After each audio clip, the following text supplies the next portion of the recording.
friends, this is Vandana and welcome to my YouTube channel Study by Vandana. So friends, previous video में मैं आपको the second parts of speech pronoun के बारे में बता चुकी हूँ कि प्रोनाउन को पढ़ने की हमें नीड क्यों पड़ी, हमें मतलब ऐसी क्या जरूरत थी कि हमें नाउन की जगह प्रोनाउन पढ़ना पड़ा। तो वो चीज मैं आपको इसके पिछले वीडियो में मैं आपको समझा चुकी हूँ।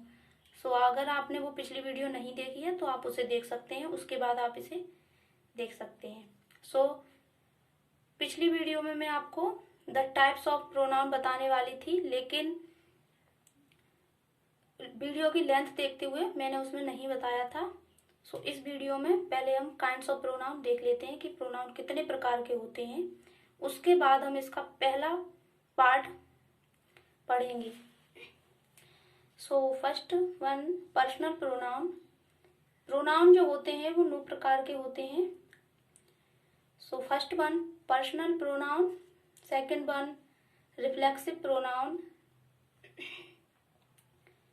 Third one emphatic pronoun, fourth one reciprocal pronoun, fifth one demonstrative pronoun, sixth one interrogative pronoun, next indefinite pronoun, next distributive pronoun और लास्ट वन relative pronoun।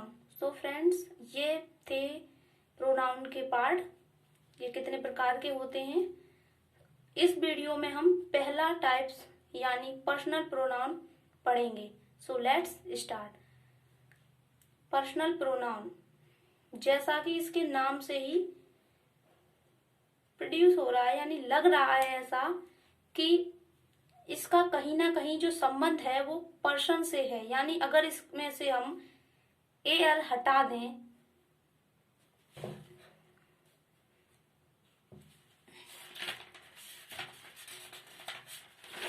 थोड़ा मैं आपको समझा देती हूं कि अगर हम पर्सनल प्रोनाउन देखें तो इंग्लिश में पर्सनल प्रोनाउन को पर्सनल यूं कहा जाता है क्योंकि यहाँ हम 3 तरह के पर्सन्स का जिक्र करते हैं। पहले मैं इसका इंट्रोडक्शन दे दूं पर्सनल प्रोनाउन का। अगर हम इसमें से एल को हटा देते हैं तो आपको ये पर्सन दिखाई देगा, यानी इसका कहीं ना कहीं जो रिलेशन है वो पर्सन से है। जैसा कि मैंने आपको प्रोनाउन में बताया था कि अगर हम इससे प्रो प्लस नाउन तब ये मिलकर बनता है प्रोनाउन। सो फ्रेंड्स, प्रोनाउन यानी अगर हम प्रो को हटा दें तो यहाँ नाउन रह जाता है, और प्रोनाउन से ही हमें थोड़ा इसे पढ़ने से ही हमें पता चल जाता है कहीं ना कहीं इसका जो संबंध है वो नाउन से है। यानी जिन शब्दों को हम नाउन की जगह रखते हैं उन्हें प्रोनाउन कहते हैं। जैसे मैंने आपको प्रीवियस वीडियो में प्रोनाउन का पूरा इंट्रोडक्शन दिया है कि उसे कैसे आप पढ़ सकते हैं, किस तरह से उसके रूल्स एंड रेगुलेशंस हैं, वो सारे मैंने आपको प्रीवियस वीडियो में बताए हैं। सो इस वीडियो में हम पर्सनल प्रोनाउन जानते हैं। तो पर्सनल में से अगर हम एल हटा देते हैं तो यहाँ पर्सन रह जाता है, यानी इसका कहीं ना कहीं जो रिलेशन है वो पर्सन से है। सो अब देखते हैं कि इंग्लिश में पर्सनल प्रोनाउन को पर्सनल यूं कहा जाता है क्योंकि यहाँ हम 3 तरह के पर्सन्स का जिक्र करते हैं। फर्स्ट पर्सन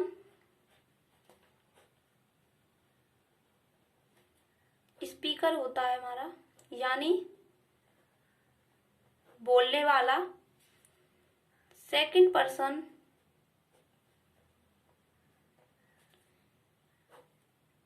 सुनने वाला होता है, speaker 2।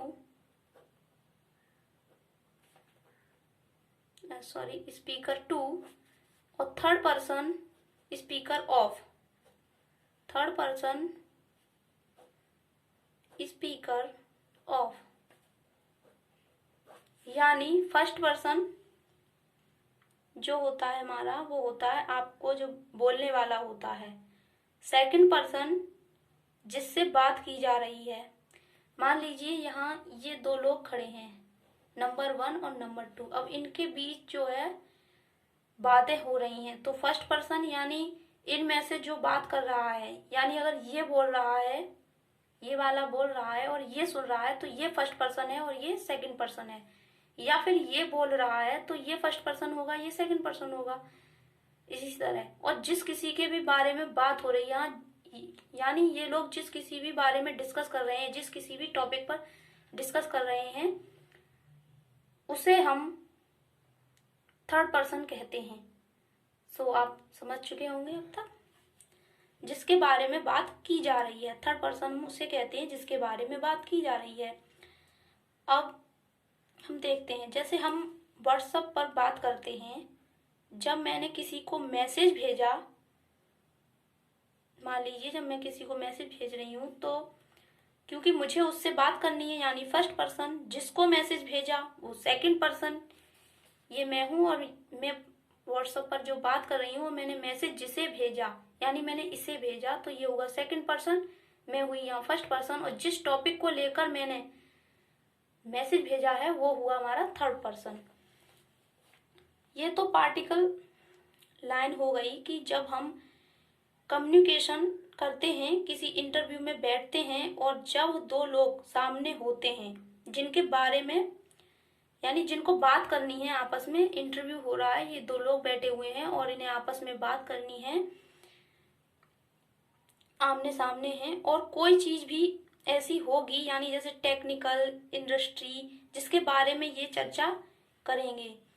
Obviously if you understand, personal को पर्सनल क्यों कहा जाता है, यानी अब तक आप समझ चुके होंगे कि पर्सनल प्रोनाउन को पर्सनल क्यों कहा जाता है, क्योंकि इसमें हम 3 तरह के प्रोनाउन का जिक्र करते हैं। आगे देखते हैं, क्योंकि यह 3 तरह के पर्सन से रिलेटेड होती है। So first person, the person who is speaker, जो बोलने वाला है, यानी जो हमारा फर्स्ट पर्सन होता है वो होता है हु इज, फर्स्ट पर्सन हमारा होता है हु इज स्पीकर, जो बोल रहा है। द पर्सन स्पोकन टू, जो यानी जो सेकंड पर्सन होता है हमारा वो होता है the person spoken to, spoken to यानी सुनने वाला, और the person who spoken of, जो थर्ड पर्सन जो होता है वो होता है द पर्सन स्पोकन ऑफ, जिसके बारे में बात की जा रही है।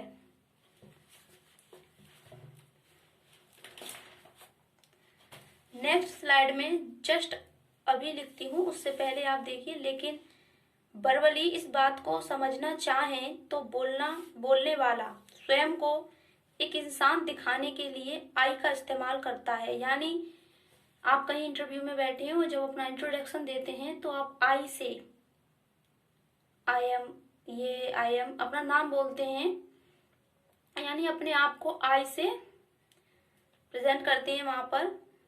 तो भाई मैं आपको सारी चीजें जो मैं बता रही हूँ, तो मैं यहाँ आई अपने आप में एक प्रोनाउन है जो फर्स्टली स्पीकर के तौर पर वर्क कर रहा है, यानी जो आई है वो स्वयं में एक प्रोनाउन है। मैंने आपको प्रोनाउन के बारे में जब पढ़ाया था तो आपको बताया था कि आई किसी का नाम नहीं है, लेकिन वह नाम की जगह प्रयोग हो रहा है, यानी उस नाम की जगह हम उसे आई को रिप्रेजेंट कर रहे हैं, यानी वह प्रोनाउन को, तब जो आई है वो हमारी प्रोनाउन होती है। यानी कि जो वर्ड्स नाउन की जगह रखे जाते हैं हम उन्हें प्रोनाउन कहते हैं। सो देखते हैं आगे। ज्यादा लोग भी बोल सकते हैं कि हमें वहां जाना है। अब यहाँ ज्यादा लोग हो गए, हम सभी तैयार हैं, तो इन दैट केस बी का इस्तेमाल करेंगे, यानी आई भी एक प्रोनाउन है।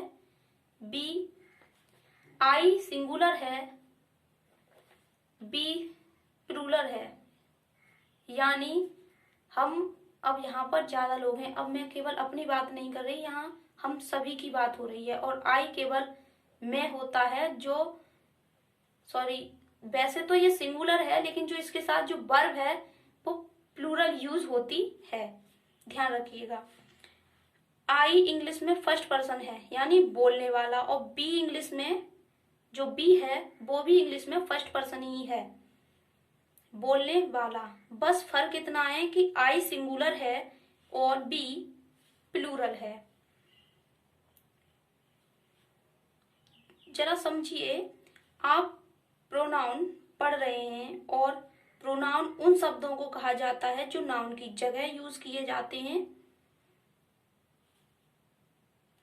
और शायद आपको ध्यान होगा कि नाउन में नंबर भी होते हैं, यानी नंबर, हाँ जी, singular and plural number. Obviously noun की जगह जब हम प्रोनाउन यूज करते हैं तो अगर नाउन सिंगुलर है तो वहां प्रोनाउन जो होगा वो भी सिंगुलर ही यूज होगा। अगर नाउन प्लूरल है तो वहां जो प्रोनाउन है वो भी हमारा प्लूरल ही यूज होगा।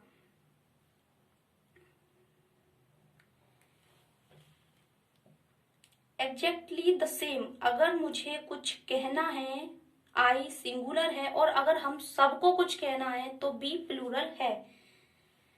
जब सामने वाले से बात करनी है और वह सिंगुलर यू का इस्तेमाल करते हैं, जब हमें सामने वाले से बात करनी है तब हम, अगर सामने वाला केवल एक है, एक इंसान है, तब वो यू जो होगा वो सिंगुलर होगा। लेकिन अगर सामने वाला, जो सामने हमारे लोग खड़े हैं, अगर हम वहां पर 2-4 लोग खड़े हैं और हमें उनसे बात करनी है तब भी हम वहां यू का ही यूज करते हैं, लेकिन तब वहां वह प्लूरल ही होता है। यानी जो यू है वो सिंगुलर होने के बावजूद भी प्लूरल ही माना जाता है।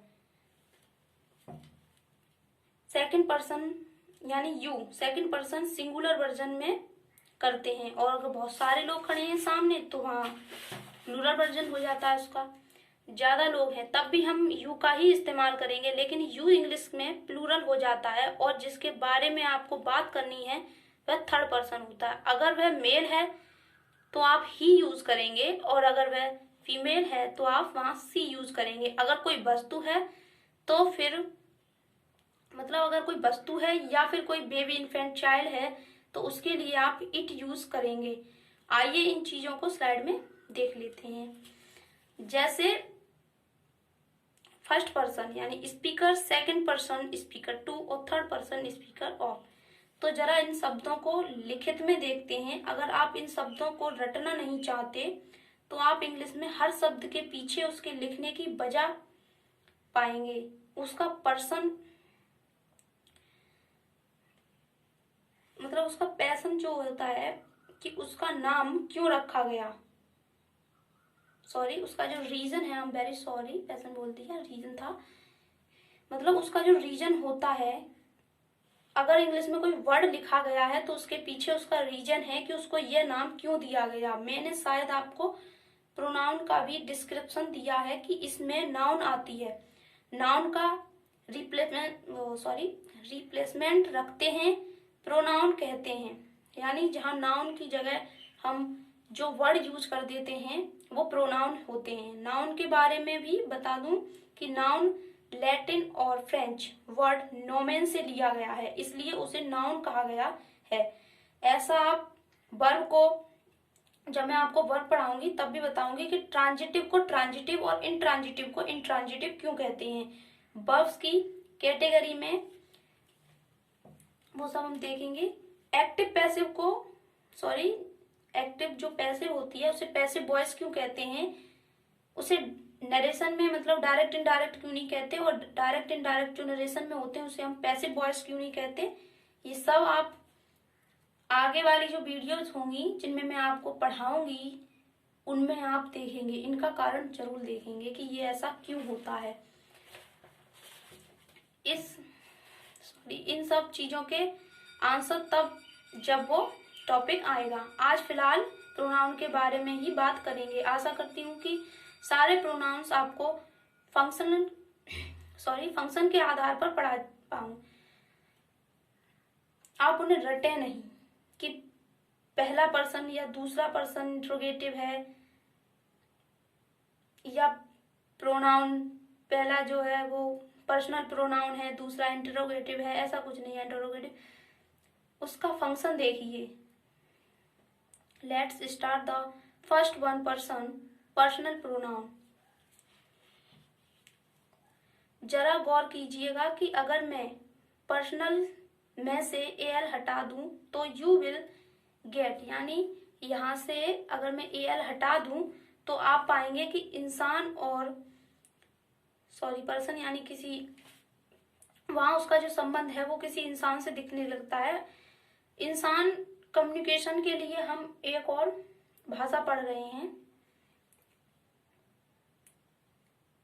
जिस 3 तरह के पर्सन का प्रयोग किया जाता है, यानी इंसान में जो कम्युनिकेशन होता है उसके लिए हम इंग्लिश जो पढ़ रहे हैं, लैंग्वेज पढ़ रहे हैं, उसमें 3 तरह के पर्सन होते हैं।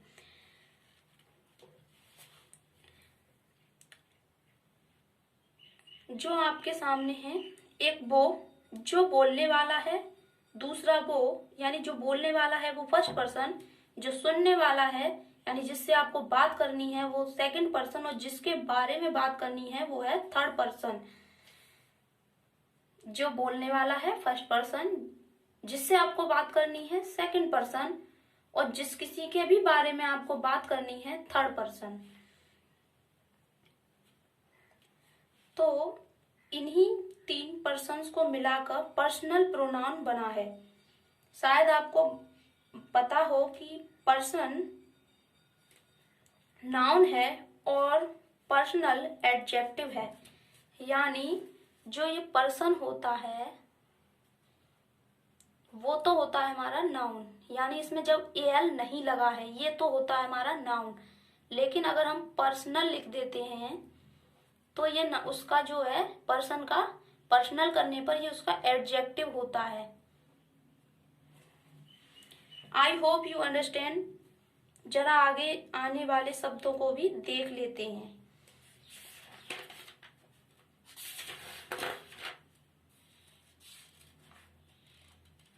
जैसे ये देखिए आप, मैंने आपको बताया first person speaker, second person speaker to और थर्ड पर्सन स्पीकर ऑफ, यानी फर्स्ट पर्सन बोलने वाला, सेकंड पर्सन जिससे आपको बात करनी है, थर्ड पर्सन जिसके बारे में बात करनी है। आइए अब उनके, मैंने आपको बताया कि पर्सन में नंबर भी होता है, नाउन में नंबर जो होते हैं, अगर हम उनकी जगह प्रोनाउन यूज कर रहे हैं तो ऑब्वियस सी बात है आई स्वयं में प्रोनाउन होती है। आई सिंगुलर है, यू भी सिंगुलर है अगर सामने वाला एक है। आप जिससे बात कर रहे हैं, आपके सामने जो खड़ा है वो केवल एक इंसान है, तब भी हम वहां यू का यूज करते हैं, लेकिन वहां सिंगुलर होता है ये। लेकिन अगर सामने जो आपके खड़े हैं वो 2-4 लोग हैं जिनसे आप बात कर रहे हैं, तो वहां यू जो होता है वो प्लूरल वर्जन में होता है। बी भी हमारी प्लूरल है, सी सिंगुलर है, ही सिंगुलर है, इट भी सिंगुलर है, और इन सब का जो प्लूरल होता है वो है दे। आगे देखते हैं।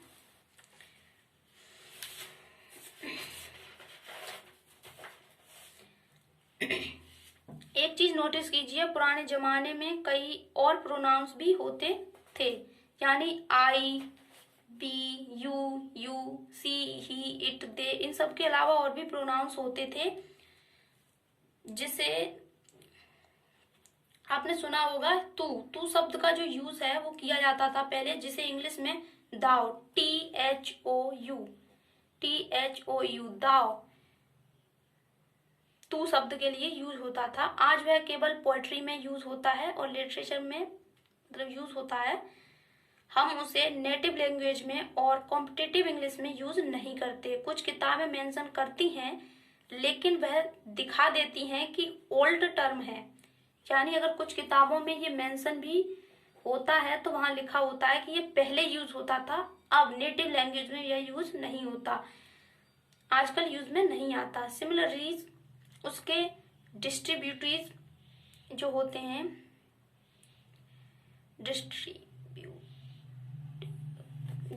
वो नेक्स्ट स्लाइड में आप देखेंगे कि सब्जेक्टिव, ऑब्जेक्टिव और पसेसिव केस, तो उसके डेरिवेटिव्स आज यूज नहीं किए जाते।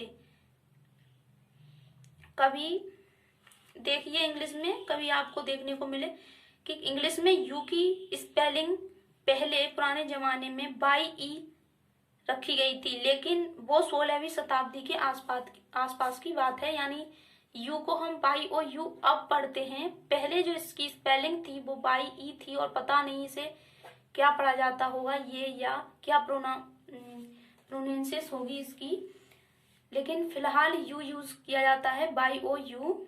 ये 16वीं शताब्दी की बात है, तब इंग्लिश में बाई ई यूज किया जाता था।